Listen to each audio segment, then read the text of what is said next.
Un matin donc, chaussant les raquettes, les deux intrépides missionnaires partent avec leur traîne à chien et s'en vont examiner les lieux déjà explorés avec soin par le père Lacombe au cours de nombreuses excursions.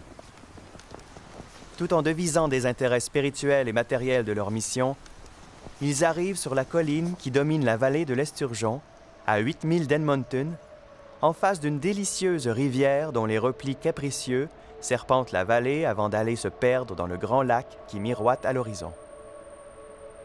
Monseigneur Taché s'arrête et mettant la main sur l'épaule de son compagnon, « Père, faisons halte ici. »« C'est justement là que j'ai coutume de m'attarder, » répond le père Lacombe. « Mangeons donc un bon morceau de pimmican, » ajoute gaiement l'évêque. Le soleil était, ce matin-là, des plus radieux, la température clémente. Tout en faisant honneur à leur frugal menu, les missionnaires s'absorbaient dans la contemplation des merveilleuses beautés de la nature.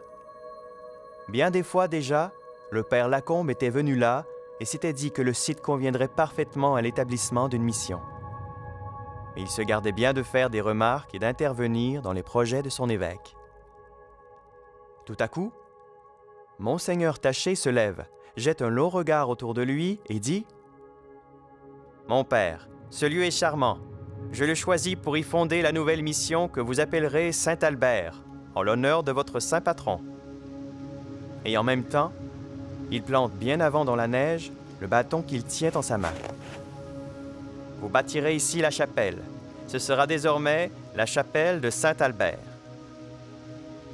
Plein de reconnaissance, le père Lacombe s'incline devant les ordres de son évêque.